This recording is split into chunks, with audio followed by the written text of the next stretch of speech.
I was in bad shape. I was strung out again. Vietnam took a terrible toll on me. I just didn't know it. My life was going nowhere. Drugs had definitely taken over my life. I realized I was hitting rock bottom. I was tired, I was hungry, I was frustrated, I was ready, just to let go. I had a really hard time adjusting when I returned from Afghanistan and was destroying my life at a pregnant pace. We had this grand idea to service veterans, to get them up off the streets.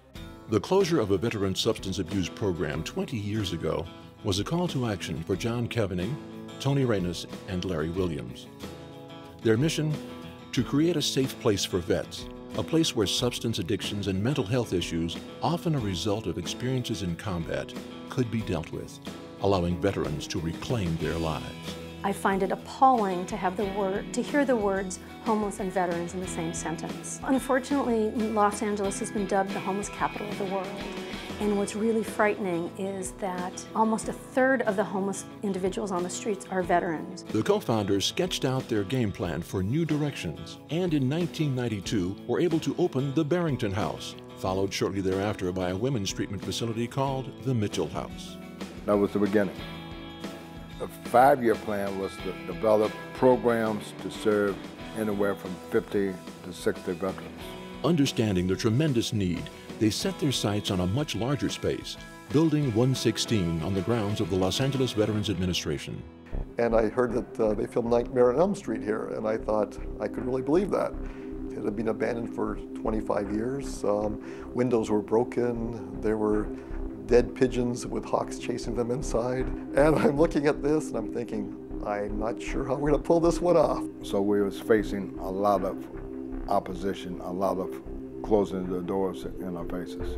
The fact that they never gave up. I mean, every time they hit a roadblock, they just plowed right through it. So it was amazing watching them, and it was very inspirational. John said, look, the Congress just had a general Congress person that's just joined the Veterans Affairs Committee, and that's Maxine Waters. Why don't you see if you can get us into her office? She said, why do you want this building that's condemned? It has all these problems. It has asbestos, it has lead in it. The other concerns, the finances of the building itself, and we kind of turned to us, well, we was hoping that you can help us with that as well.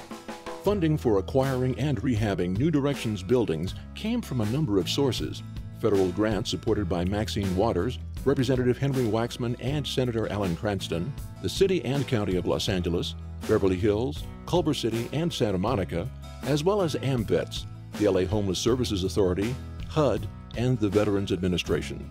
The number of services New Direction offers has expanded from housing, drug counseling, education, and employment services to programs that treat both substance abuse and mental illness. We've added a lot more components and a lot more wraparound services. We've included daily living skills, a lot of psychoeducational groups, legal support, and just day-to-day living skills. And it really takes people a long time to take a look at what brought them here, what choices they made, what bridges they burned, and then help them heal those bridges, bring back their families, reunite with the community.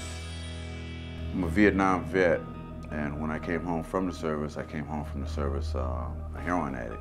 It started out initially as a coping tool for me because of what I bared witness to while in the service, Vietnam, so forth. I spent over 25 years on the streets.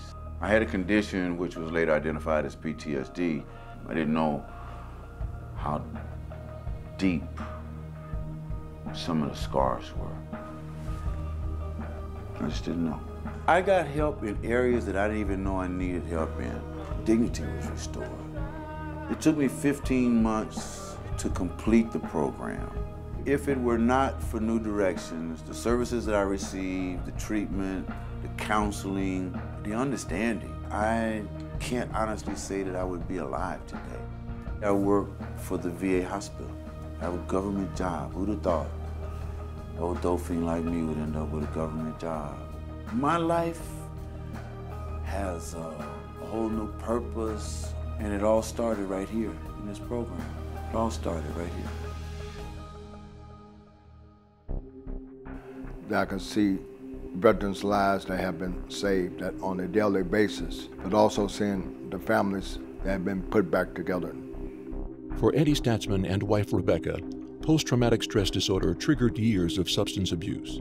My life before New Directions was helter-skelter, complete chaos. In my addiction with crystal meth, I thought I was being a good mom. I was doing meth the whole time. I had children in tow the whole time. I showed up at the VA front door of the hospital and just told the security guard, look, I need help. I met with the social worker who then called New Directions and got me into the program.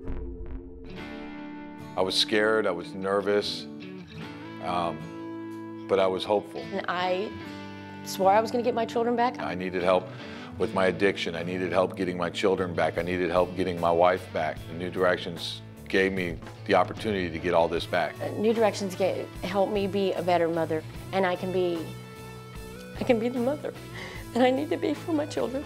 There's a big change in my children. They're more stable. They're not scared anymore. You know, I owe New Directions my life. With my children, with my wife, with the fact I'm going to school now, I owe them everything. The numbers of veterans are increasing outrageously. Unfortunately, they become homeless faster than any other generation of veterans. You know, I loved my job when I was in the military, and the toughest thing about being an airborne ranger was finding something to turn me on afterwards. Coming down from all that excitement, and at the same time, you're medicating yourself, you know, with drugs and alcohol. You're kind of curing a problem with a problem. When I got to New Directions, there was only one guy who was my age and from my conflict. The rest of them were all veterans of Vietnam. And those combat veterans were able to help me with the adjustment process. So at the same time that I was getting myself sober, I was also getting a lot of tools for you know, carrying on correctly in the future. The men and women coming back from Iraq and Afghanistan have different addictions, have different mental health needs. What we're doing right now is looking for alternative ways to serve them, to meet their needs, and keep them from entering that cycle of homelessness. And we had the chance to get it right this time, the tools to do it. We look forward to the future. We're going to expand into permanent housing so that when people leave our program, they have a safe and affordable place to move into with support services and support family around them. The challenge in front of New Directions in this age is enormous. And I think the thing to make sure of is that we have the capacity, we have the dollars in waiting, and we have the programming ready and able when they arrive. I see New Directions as saving everything. It saved everything. I mean, especially me. I never thought of a miracle until I came into New Directions. All you gotta do is walk in that door and say, I need help. And I draw on the experience of New Directions on a daily basis. Was my life worth saving? Oh yeah, my life has been saved. And I know for a fact that it started the day I slid in that front door.